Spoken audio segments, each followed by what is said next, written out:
అత్తయ్య గారు, అది అనుకోకుండా జరిగిన ప్రమాదం. అంటే చరణ్ నుదుటిన అలా రాసి పెట్టుంది కాబట్టి ఇలా జరిగింది, నాకేం సంబంధం లేదు అంటున్నావా? కాదక్షిత, నువ్వు గొడవని పెద్ద చేయాలని మాట్లాడుకో. అసలు నీతో గొడవ పడాలని ఇక్కడెవ్వరూ అనుకోవడం లేదు. నీతో ఉండాలని వాడు అనుకోవడం లేదు. ఈ ఇంట్లో నువ్వు ఉండాలని నేను అనుకోవడం లేదు. నువ్వు ఈ ఇల్లు వదిలి నా కొడుకును వదిలి వెళ్ళిపోతే చాలు. నా కొడుకుని నేనే ఎలాగోలాగా బాగు చేసుకుంటాను.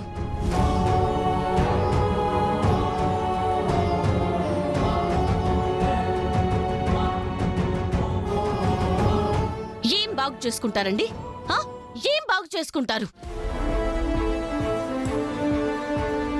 మాయలు మంత్రాలు వేసి చిటికెలో ఆయన్ని లేపి నడిపించేస్తారా మీరు? మీ అబ్బాయి ఉన్న పరిస్థితుల్లో ఇప్పుడు మీ అందరికంటే ఆయనకి నా తోడు అవసరం. చరణ్ని కంటికి రెప్పలాగా 24 గంటలు చూసుకోవడానికి అత్తయ్య గారున్నారు. నీ తోడేం అవసరం లేదు. ఏం చూసుకుంటారు ఆవిడ? ఏం చూసుకుంటారు మీరంతా? ఈ పరిస్థితుల్లో ఉన్న ఆయనకి భార్య తప్ప ఎవరు చేయలేని కొన్ని పనులుంటాయి. ఆవిడేమైనా చేయగలరా? అవుతుందా ఆవిడ వల్ల? చేస్తారంట?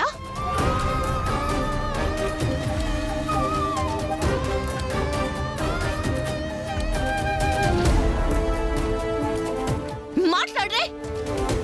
ఏంటి అరుస్తున్నావు? మా వల్ల కానప్పుడు ఒక కేర్ టేకర్ని పెడతాం. ఎంత డబ్బైనా ఇచ్చి వాణ్ణి దగ్గరుండి చూసుకునే ఏర్పాట్లు చేస్తాను. సుమా, ఎందుకు చెప్తున్నానో అర్థం చేసుకో. కేర్ టేకర్ని పెడితే వాడు జీతం కోసం పనిచేస్తాడే, మనిషి కోసం పనిచేయడు. వాడికిలా అవడం వల్ల నీకు బాధొస్తే వచ్చుండొచ్చు. దానికి కారణం పల్లవే కాబట్టి పల్లవి మీద కోప్పడొచ్చు. కానీ ఇప్పుడు మనందరికంటే వాడికి పల్లవి అవసరమే ఎక్కువ. అత్తయ్య గారు, మీకొక నమస్కారం. మొదటి నుంచి దాన్ని మీరు వెనకేసుకొస్తూనే ఉన్నారు కాబట్టే అది ఈ రోజు ఇలా తయారయ్యింది. ఇవాళ నా కొడుకుని ఇబ్బంది పడేలాగా చేయగలిగింది. ఇక చాలు, మీ సపోర్ట్లు, దాని సవాళ్ళు చాలు. నా కొడుకు అది అందించిన ప్రేమ చాలు. నా కొడుకుని ఎలా బాగు చేసుకోవాలో నాకు బాగా తెలుసు. ఏయ్, మర్యాదగా ఇంట్లోంచి పోవే.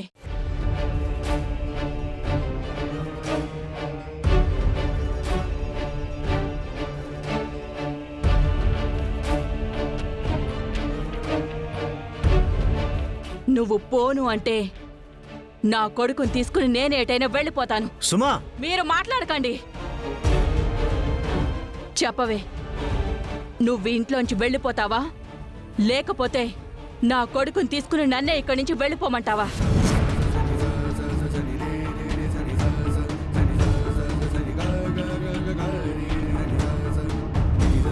పంపించేయమ్మా.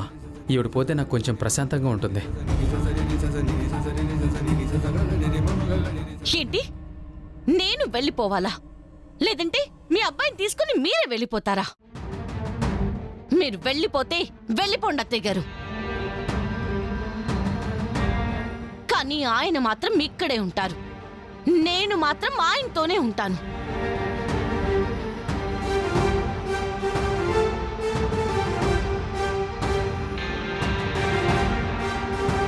ఏయ్, ఆంటీకి ఎదురు చెప్తున్నావా? ఏయ్,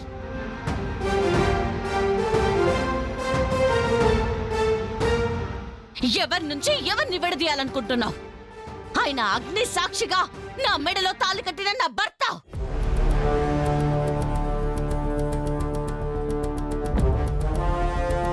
కష్టాల్లోనూ, సుఖాల్లోనూ, సంతోషాల్లోనూ, బాధలోనూ, అన్నిటిలోనూ నన్ను విడిచిపెట్టను అని నాతి చరామి అంటూ ప్రమాణం చేసి నా మెడలో తాళి కట్టిన నా భర్త.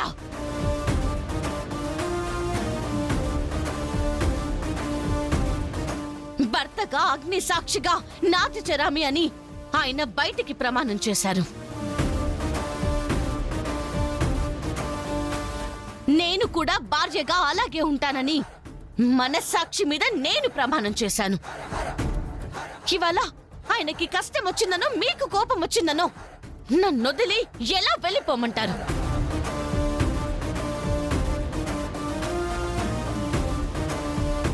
నా భర్తకి తోడుగా నేనుంటాను, తనకి సేవలు చేస్తూనే ఉంటాను.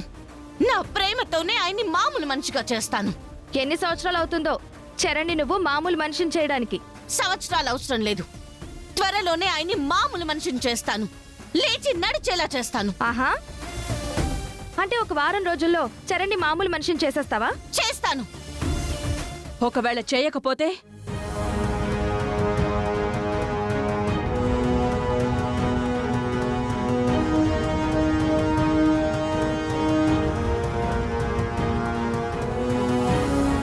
ఏంటే తన సేవలు చేసి వాడిని మామూలు మనిషిని చేస్తానని చెప్తుంది కదా. చరణ్ మామూలు మనిషి అయ్యి తిరిగి ఎప్పట్లాగే నడవగలగడం నీకెంత ముఖ్యమో పల్లవికి నీకంటే ఎక్కువ ముఖ్యమే. ఏదొక రకంగా ఈ ఇంట్లోంచి పోకుండా ఇక్కడే ఉండడానికి అది మాట్లాడుతున్న మాటలే కాని నిజంగా వాడి మీద ప్రేముండి తిరిగి వాడిని మామూలు మనిషిని చేయడం కోసం చెబుతున్న మాటలు కాదత్తయ్యా ఇవన్నీ. నాకు అలాగే అనిపిస్తుంది ఆంటీ. వారం రోజుల్లో మనిషిని చేస్తాను అంటుంది. చెయ్యకపోతే ఏంటి అంటే ఇంకా సమాధానం చెప్పట్లేదు.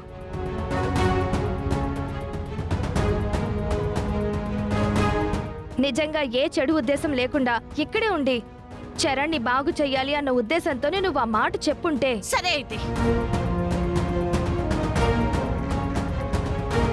మీరు చెప్తున్నట్టు వారం రోజుల్లోనే ఆయన్ని మామూలు మనిషిని చేస్తాను. ఒకవేళ అలా చెయ్యలేని పక్షంలో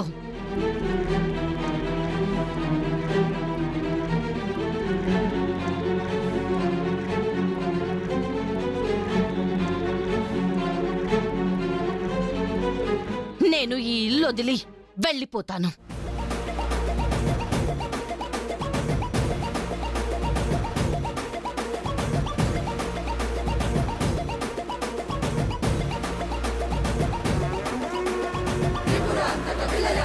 జస్ట్ 1 వీక్,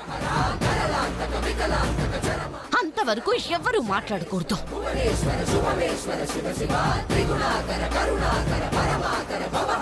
చండ చండమారుతం ప్రచండ వేగదర్తనం భుజంగమాలధారి శంకనాద వేద డమరుకం తంత్రయంత్రనాశనం అఖండ రూప దర్శనం కదంబ కుంకుమార వర్ణ దేవరాజ శోభితం